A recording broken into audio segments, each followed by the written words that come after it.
mean, it seems pretty nefarious for someone to dig up something from 20 years ago and make an issue out of it and tell everyone but claim to not be making an issue out of it. Mm-hmm. Right. Yeah. That's not cool. Well, Heather, it's so good to see you as always. And I'm so excited to chat with you because you are back on the Real Housewives of Orange County. I watched the first episode and I'm so excited.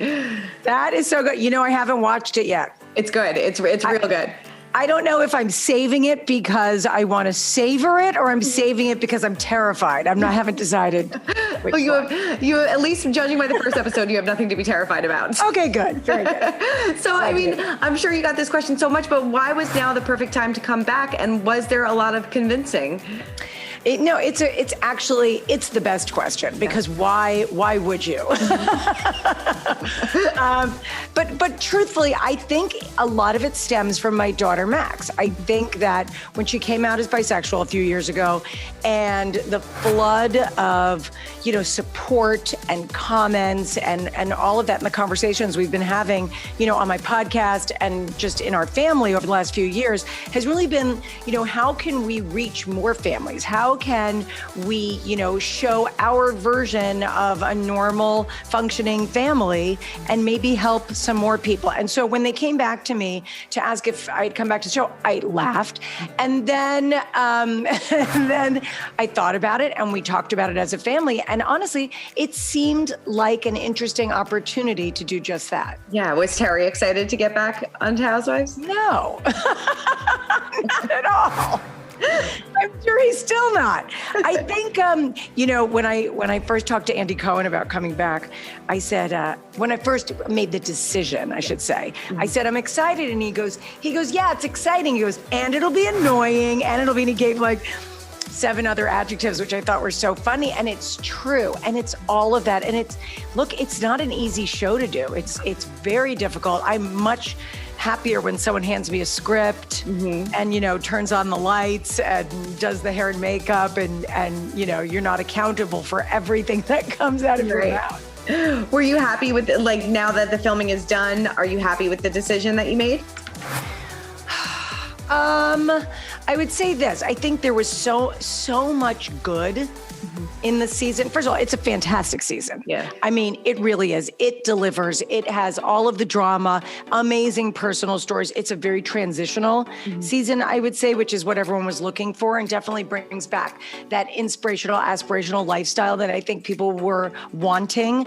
And, definitely investing in some new people and reinvesting in some other people, that they haven't been invested in a while. I think all of that is really, really good. Yeah. Am I glad I did it? I think that from a personal story and from my family, I think we told some very compelling stories that I hope resonate with other families and other parents out there. And from a personal standpoint, I made some new friends and reacquainted with some old ones. And it's a journey. I don't know. Maybe ask me again after the reunion. I will. I mean, you made a good point that this is definitely a transitional season because, Andy said before you even joined the show that, this season needed to be recasted and rebooted. I mean, did you agree with the decision in letting Kelly, Braunwyn, and Elizabeth go? And would you have done the show if Kelly was still around? I didn't watch the show when I left. I didn't watch it before I came, and I didn't watch it when I left. I mean, partially because you have FOMO, right? When you're not doing something anymore, you don't really want to see it. And partially, it's kind of like you move on, right? So you don't go watch your sorority Twitter feed once you graduate college. You kind of go to the next step. So, I don't know all the people that were on the show that came and went and all of that.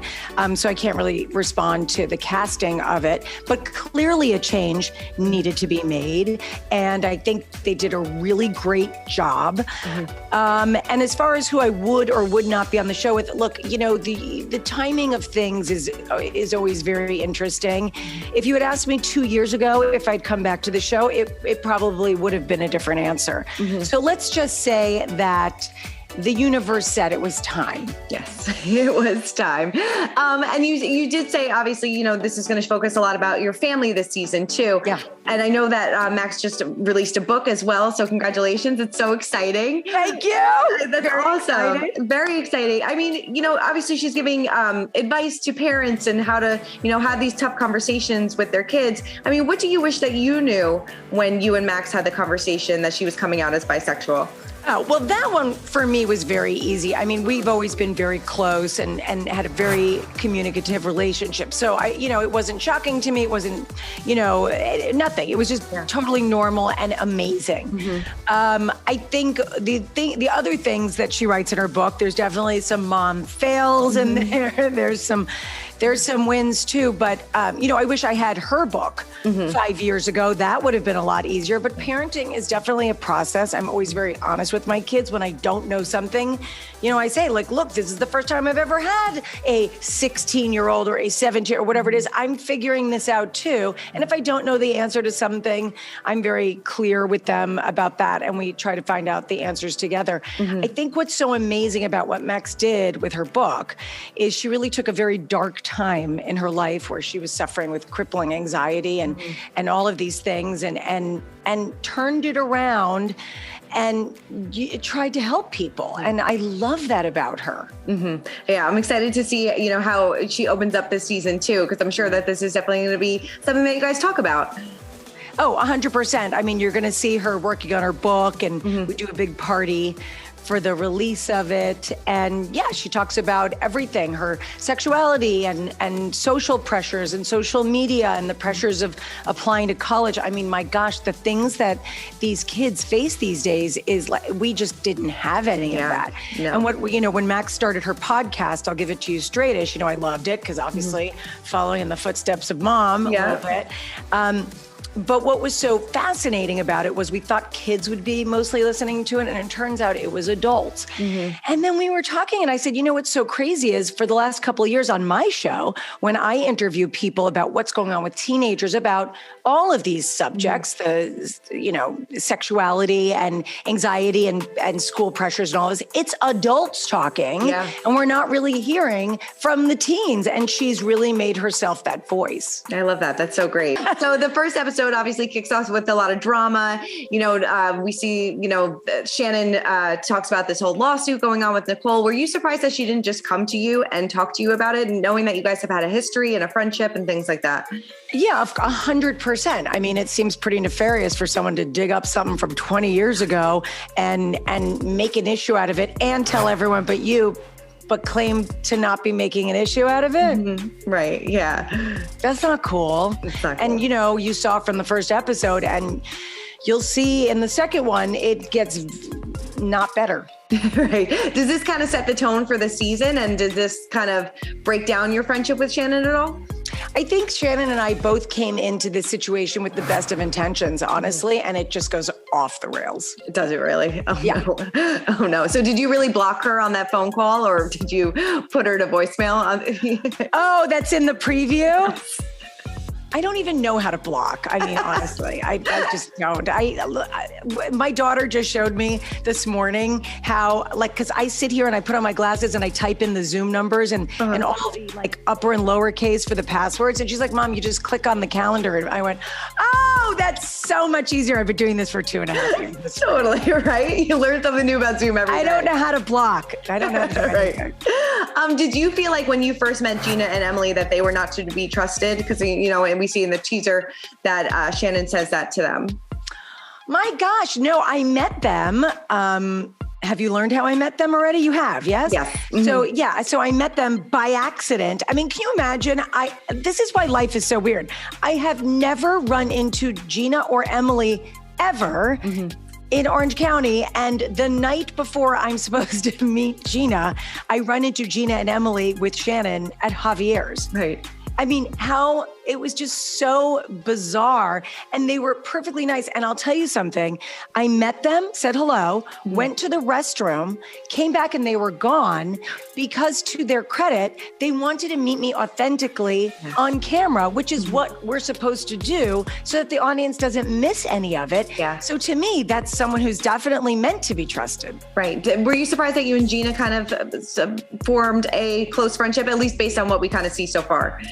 I mean, look, Gina and I are both New Yorkers, so there's an instant transplant New York bond that happens, and anyone that's transplanted from New York to California knows exactly what I'm talking about. Right, and we also have some new faces as well, including Noella and Jennifer, and it seems like things between you and Noella kind of go off the rails as well. I mean, based on obviously teaser, we know the magic of editing, so I'm not sure how much is true or not. But did Noella really give Max porn, and how did that kind of like change things for you guys? Well, I'm not going to ruin the season for everyone. Right, so you'll have to kind of wait and see what happens with all that. But, you know, when I meet people, take them at face value, and I don't research or try to find out things about them or, anything like that. I like to have fun and like to hang out with nice, authentic people, and so that's who I gravitated to in the group. And when that doesn't happen,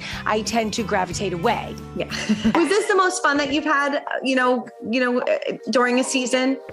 Now that you're kind of coming back fresh and, That's a good question. Yeah. I mean, in some ways, yeah. I mean, Tamara and I always had a lot of fun, I have to say, and we laughed a lot. And I always loved the girls' trips because I had never been on a girls' trip, so that was always a highlight. I will tell you that I was very relaxed. And what I mean by that is I wasn't concerned about what was going on, what anyone else was filming, what anyone else was talking about. Like, all I really cared about, like if we were sitting down at a table, and historically I do care where I sit, all I really cared about is that the lighting was good. Like, I'm old, like put me in the good light. Story-wise, I don't care where I'm sitting. And so I have to say, when you feel that way, it's a lot easier in some ways. Totally. I mean, were you sad not having Tamara and Vicky around as well? It was weird. It was weird for me because I was on the show 5 seasons and they were there all 5 seasons. And there was even one season where it started out just the 3 of us. We were just the 3 of us filming for like a month. So, I care about them a lot, and I miss them. Yeah. Have you spoken to Vicky? I know she spoke out recently that she had a bit of a cancer scare, and then everything that went on with her engagement kind of falling apart. Have you spoken to her and how she's doing? I haven't. I ran into Vicky at Mastro's because clearly we only go to 2 restaurants, Mastro's and Javier's. Oh, and Nobu, we got 3. So I ran into her. So I don't really know what's going on, but I hope that she's okay. Yeah, definitely. I mean, would you hope to see them back? I think that what happened this season, like I was saying before, was like a really good transitional season. I actually invited Tamara to a party this season, and it unfortunately it didn't work out. But I think that this season is, like I said, it's transitional and it's interesting, and it ends in a very surprising way. And I honestly don't know where it's going to go from here. There's many ways it could go. So I'm going to leave that up to the producers. I love that cliffhanger. What were your thoughts on Meghan King getting married? I loved it. I was so happy. I was so shocked because obviously it happened so fast. Meghan and I talk and we keep in touch, and I'm just thrilled for her. She looks so happy, and we've texted about it, and I'm just thrilled for her. Yeah. Did you have any idea it was happening? No, not at all. I saw the picture, and we were on a trip for the show, and I went, what? And I texted her, and I'm like, oh my God, this is crazy. You look beautiful. This is amazing. Oh, good. Well, it seems like she's really happy. Yeah. Yeah, definitely. And I would love to get your opinion. Obviously, Beverly Hills this season was a tumultuous season for Erika. If you were in her position, would you continue on the show? Would you come back, like having your whole life kind of played out there with like all the lawsuits and everything kind of going on? You know, my mom always said, like, you don't live in the house you don't know. Meaning, I mean, to walk in someone else's shoes and try to figure out, you know, what you would do is just, I just think that's insane. Like, I always used to say, like, and this is true, I told Terry when we first met or when we were getting married, like, don't ever cheat. If you cheat on me, don't let me ever find out because I can't live in that world where I'm a private detective. You know, I just can't. And, you know, that's never happened to us, but like, I don't want to be judgmental about that because I've never been in the situation. And I can't imagine if you're in the situation and you have young children or you don't have the money to, I just don't know. So I just can't assume to know how someone else would feel in that position. It's totally fair. Well, Heather, thank you so much. I'm so excited. Like I said, I can't wait for this season to unfold. And I'm so excited that you are back. And I wish you and your family a very happy Thanksgiving. Thank you so much. Same. All right. Good seeing you. Thanks. Bye.